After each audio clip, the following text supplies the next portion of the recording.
Olá, eu sou Viviane Cesarino e começa agora o programa Memórias do Poder Legislativo. A gente sempre começa contando para você qual é o nosso objetivo aqui: resgatar o passado de muitas realizações importantes da Assembleia Legislativa, porque essa é a forma que encontramos para ajudar no fortalecimento da democracia. Cada convidado ajuda a gente a contar essa história. E hoje o Memórias recebe Araripe Serpa. Ele foi vereador e chegou a esta casa em 1951. Depois ocupou vários cargos federais. Deputado, muito obrigada por ter aceito o convite aqui do Memórias. Muito obrigada pela presença do senhor. Eu agradeço o convite e para mim é uma honra realmente voltar à Assembleia Legislativa e a oportunidade de falar alguma coisa sobre a nossa passagem por esta casa. É motivo de satisfação e verdadeiramente um orgulho aqui estar com vocês. Obrigado, Viviane. Obrigada ao senhor. Então vamos começar a contar essa história aí tão bonita de trabalho. Hoje o senhor está com 88 anos. Mas quando o senhor chegou aqui, em 51, o senhor tinha 23, é isso? E é verdade que o senhor era o deputado mais novo? Fui, de fato, o deputado mais moço. E um deputado um pouco atrevido. Tanto assim que na primeira sessão plenária, o deputado Nelson Fernandes, que presidia esta casa, um grande deputado, lutador, mas muito enérgico. Há uma questão de ordem levantada por mim, tentou me silenciar. Disse, já senhor, de cara? Sim. Já de cara. O senhor é muito moço. Aguarde para falar. E eu respondi, muito moço, mas com os mesmos direitos e deveres de Vossa Excelência. Vossa Excelência vai me ouvir. E no dia seguinte, os jornais publicavam: deputado Bebê tumultua a Assembleia. O deputado Bebê era o Araripe Serpa. O deputado Bebê tinha 23 anos e era o deputado mais novo do Brasil, mais jovem do Brasil. E esse era um cargo que quer dizer que o senhor encontrou resistência dos mais velhos no começo, assim. Mas logo depois passaram para um outro apelido: mosquito elétrico. Porque eu não dava sossego e não parava. E estava em toda parte. Agora, deputado, como é que o senhor chegou até aqui à Assembleia, sendo tão novo assim? Geralmente com 23 anos, hoje a gente vê os jovens pouco interessados na política. Como é que era naquela época? A minha vida começou em 1945. Naquele tempo, havia uma luta muito grande. Derrubam Getúlio, não derrubam Getúlio. E formou-se o queremismo. E eu fui um dos baluartes do queremismo em São Paulo. Minha função era, em cima de um caixote, levantar e falar à porta de fábricas e onde pudesse reunir 20, 40, 50 pessoas. E isto foi no crescendo. Até que um dia fui encontrado pelo deputado Berto Condé, que me convidou para ir ao escritório dele. E me entregou a tarefa de, junto de outras pessoas, fazer o queremismo em São Paulo. E a partir daí, eu fui batalhando, sempre crescendo. E acabei me ligando depois na fundação do PTB, do PTN, com Hugo Borg. E a minha vida tornou-se uma necessidade de viver politicamente. E quando eu percebi, estava palanque, pregando, e de repente me vi eleito deputado à Assembleia Legislativa na segunda legislatura. E quando cheguei aqui, estavam saindo grandes nomes: Ulisses Guimarães, Auro Soares de Moradrade, e tantos outros nomes, Salomão Jorge, e tantos nomes que marcaram época nesta casa ao escrever a Constituição de 1947. Nesse primeiro mandato, que foi de 51 a 55, como é que foi o trabalho do senhor? Quais ideais o senhor defendeu? O senhor contou pra gente que chegou novo, elétrico, querendo fazer um monte de coisa. O senhor conseguiu? A luta foi árdua. Nós defendíamos um ideal do PTN, que era uma cisão do Partido Trabalhista Brasileiro. E o candidato ao governo do Estado era Hugo Borg. E contra Hugo Borg estava Adhemar de Barros, pelo PSP. E vencendo Adhemar de Barros, a coisa continuou e em 51 elegeu-se em sucessão ao Adhemar, outro ademarista, Lucas Nogueira Garcês. Eu não tinha nada de mágoa contra Garcês, mas, por tabela, sendo ele um homem de Adhemar, eu tinha obrigação de combatê-lo. Mas combatia com elevação. O que fosse de importância para São Paulo, eu defendia. O que eu entendesse contrário aos interesses de São Paulo, também combatia. Aprovava o que era bom, o que era mal, lutava contra. Tanto assim que eu acho que Garcês deixou um trabalho muito expressivo, que foi uma reunião de governadores, onde ele reuniu para discutir o futuro da bacia do Rio Paraná, que é alguma coisa que até hoje é seguido e perseguido por aqueles que amam o nosso país e que entendem que é importante defender a bacia do Paraná com os 6 ou 7 estados que se inscrevem nessa bacia. E eu, como adversário de Lucas Nogueira Garcês, tenho a registrar que isto é verdadeiro. Foi importante. Mas foram muitas as lutas. Lutas contra o imposto de vendas e consignações, que era um imposto que escorchava a população. E nós lutamos muito ao lado de Abreu Sodré, de Padre Calazans, de uma pleia de lutadores que batalhavam naquela época. Eram nomes muito expressivos. Eu não posso esquecer, por exemplo, Conceição Santa Maria, depois Conceição das Neves, grande figura, e tantos nomes que seria fastidioso lembrar.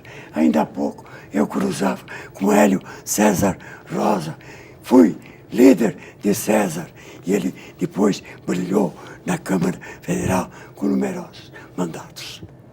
Creio que isso é uma síntese desse tempo.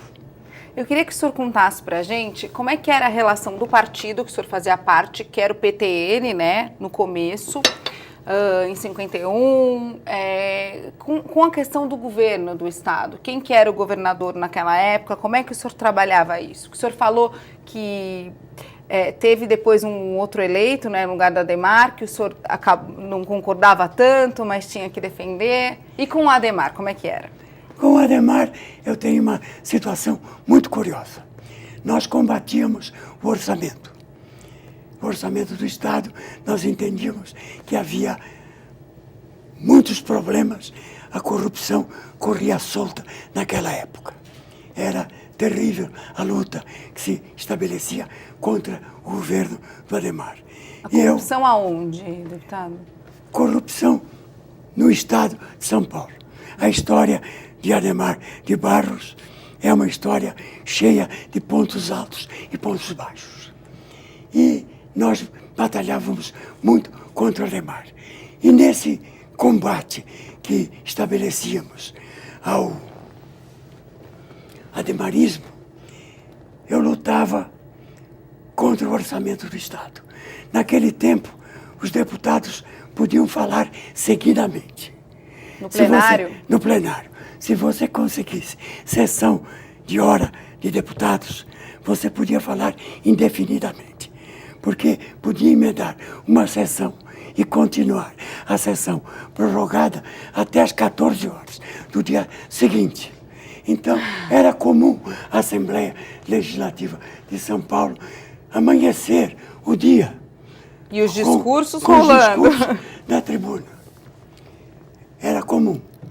E eu, combatendo o orçamento, recolhi uma série de sessões de tempo de colegas de bancada. Eu era líder de bancada. E quando foi por volta de meia-noite, 1h, sofri um desmaio na tribuna. Socorrido, fui levado para a 3ª secretaria e o deputado Valdemar Lopes Ferraz, médico do PSP, ademarista, estava lá. Estava Hilário Torlone, médico que era ademarista, líder da bancada do PSP. Do meu lado, apenas Scalamandré Sobrinho e também mais um outro deputado. A oposição era a minoria? Minoria, flagrante minoria. E o Hilário virou para mim e disse: Araripe, você está com uma crise aguda de apendicite. Tem que ser operado imediatamente. Eu olhei para o Scalamandré, olhei para o Bento Dias Gonzaga e disse entre mim: é um golpe para me tirar da tribuna. Se eu só saio daqui se chamarem a minha mulher. Ligaram para minha casa, 2h da manhã. Imagina o Irene susto dela. veio correndo para a Assembleia. E eu sei que me levaram para o Hospital Matarazzo.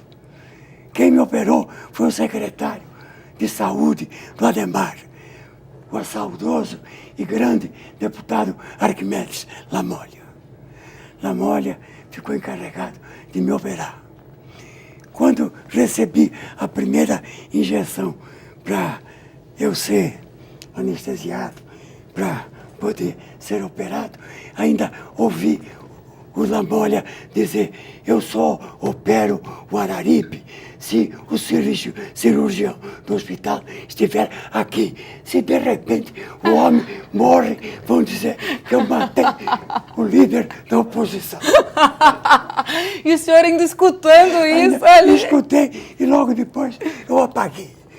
O certo é que o senhor está aqui, ainda bem, para contar essa história. Lamolla me operou. Foi um excelente trabalho feito pelo Lamolla. No dia seguinte, me mostraram o apêndice quase estourando, roxo, feio. Mas Muito então bem. era uma oposição saudável, Mas, assim. então, escuta, o Ademar, como é que entra nisso? Fiquei uma semana em casa, que me intimaram ficar uma semana em casa. Um dia, estou em casa deitado, tocam a campainha e a minha mulher disse: Araripe, chegou um carro enorme com uma bandeira do governo do estado. Eu não sei quem é. Atenda, veja o que é. Era o chefe da Casa Civil do governo, Ademar de Barros. Pessoalmente? Pessoalmente. Apresentou-se, mandei que entrasse, desci e recebi na nossa sala de estar. Em nome do governador Ademar de Barros, vim trazer votos de saúde, pronta recuperação. E eu também me solidarizo. Muito obrigado. Fico muito grato por isto. É um gesto expressivo, bonito, democrático, que eu considero e quero agradecer ao governador Ademar de Barros. E mais, diga que tão logo possa, irei retribuir a visita. Muito bem. Passados uns dias, voltei à Assembleia. Nesse tempo, já era presidente Rui de Almeida Barbosa, meu companheiro de partido. Rui, você vai comigo ao Ademar. Tenho que agradecer a ele. Tá bom, vamos. O Palácio do Governo era na Avenida Rio Branco, antigo Palácio dos Campos Elíseos. Uma joia que eu não sei o que é feito hoje. Deveria ser um museu para a história do nosso estado. Chegamos, anunciamos, Ademar prontamente estava despachando com os secretários, mandou que entrássemos. Entramos, Lamolla, secretário, já tinha reassumido e estava presente. Ademar, atencioso, serviu água, café, Nossa, o senhor cordial. nem parecia oposição, Nem poxa. parecia oposição. Parecia amigo de Aí velha data. Aí virou para mim, no melhor estilo dele, bonachão.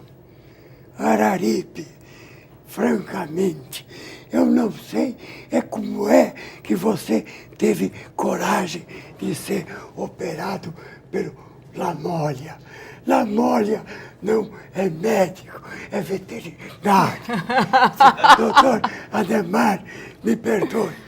Lamólia, um grande médico, uma grande alma. Deve-se muito a ele. E o senhor, a ele, deve muito.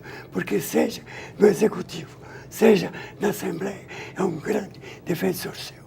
Nos abraçamos, trocamos alguns abraços e voltamos ao Legislativo. Agora o senhor vai contar se mudou alguma coisa na relação com o governo daquela época no próximo bloco. O Memórias continua daqui a pouquinho, não sai daí. Eu peço a atenção dos nobres colegas. Podem suas excelências, todos sem exceção de nenhum, discordar do meu procedimento e do meu pronunciamento. Mas espero que vossas excelências respeitem o direito desse parlamentar de emitir o seu pensamento. Tenho mantido nesta casa, nesse momento grave da vida brasileira, uma atitude que tenho procurado pautar dentro do maior respeito, não criando o menor impacto.